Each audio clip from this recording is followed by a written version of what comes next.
छोटे से गांव में अनु नाम की लड़की रहती थी। तो वो अनु जो है, उसके बड़े सपने नहीं थे, बस वो अपने पैरों पे खड़ा होना चाहती थी और इज्जत की ज़िंदगी जीना चाहती थी। बस वो अनु इतना ही चाहती थी। लेकिन घर वाले कहते थे और आस पड़ोस के लोग कहते थे कि लड़कियों को ज़्यादा पढ़ना लिखना नहीं चाहिए, बस घर के काम आने चाहिए, घर संभालने आने चाहिए। तो अनु कुछ नहीं बोली और वो जो भी उसको बोला जाता था सब कुछ चुपचाप सह लेती थी, मान लेती थी। एक दिन क्या हुआ कि अनु का शादी करा दिया गया। अनु चली गई। फिर अनु का जिम्मेदारी और भी बढ़ गया। वो अब सुबह से रात तक काम करने लगी। सबका काम करती थी, सारे तरह का काम करती थी। फिर वो जो है, कभी अकेले बैठती थी तो वो सोचती थी कि मेरा जिंदगी बस यही करना है, यहीं तक रह गया मेरा लाइफ।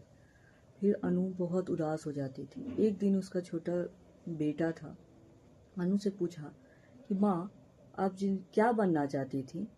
तो ये सवाल उसकी माँ के पूरे दिल को छू गया और वो रात भर नहीं सो पाई।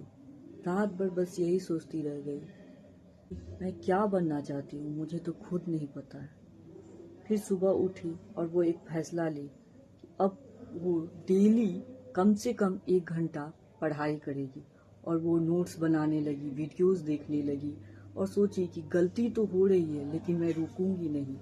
वो डेली कुछ ना कुछ 1 घंटे पढ़ाई करने लगी और इसी तरह से अनु थोड़ा सा अपने आप को मोटिवेशन फील करती थी कि शायद मैं कुछ हूँ।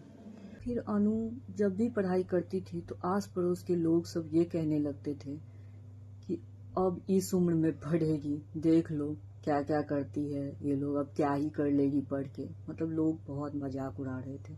लेकिन अनु हार नहीं मानी। लोग कुछ भी बोले वो बस चुप रही। और फिर वो धीरे धीरे अपना थोड़ा सा काम शुरू की। और काम शुरू करने के बाद वो ज़्यादा पैसा नहीं, लेकिन हाँ इतना पैसा कमा रही थी कि अपना आत्मसम्मान के साथ जी सकती थी। तो वो पैसा कमाने लगी और फर्स्ट जो पैसा आया कमाने के बाद वो अपने बेटे के हाथ में रखी। और हाथ में रखने के बाद उसके आंख में आंसू आ गया। इस बार जो आंसू थे वो हार के नहीं थे, जीत के थे। और वो जो आंसू थे उसके दिल को मतलब इतनी तसल्ली दे रहे थे कि आज मैं कुछ हूँ। जो लोगों के लिए दिन रात काम किया करती थी उससे उसे कुछ भी फील नहीं होता था, बस बातें सुनने को मिलती थी। लेकिन आज जब वो 2 पैसा कमा रही है तो उसको ऐसा फील हुआ कि मैं भी ज़िंदगी में कुछ कर सकती हूँ। और उसके बाद अनु ने ये बताया कि लोग एक दिन में अपना लाइफ को नहीं बदल सकते हैं, हाँ लेकिन धीरे धीरे अगर काम करें तो ज़िंदगी ज़रूर बदल सकती है। तो अनु ने हम लोगों को कुछ संदेश दिया है। इस कहानी से आप लोगों को अगर कोई प्रेरणा मिलती है तो आप भी मेरे चैनल को सब्सक्राइब करें। मैं इसी तरह की कहानी आप लोगों के लिए नेक्स्ट एपिसोड में ज़रूर लाऊंगी।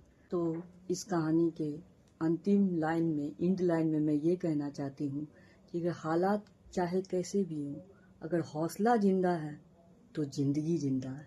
तो हौसला बनाए रखिए और ज़िंदगी जीते रहिए। यह है मेरे तरफ से। Thank you guys, bye.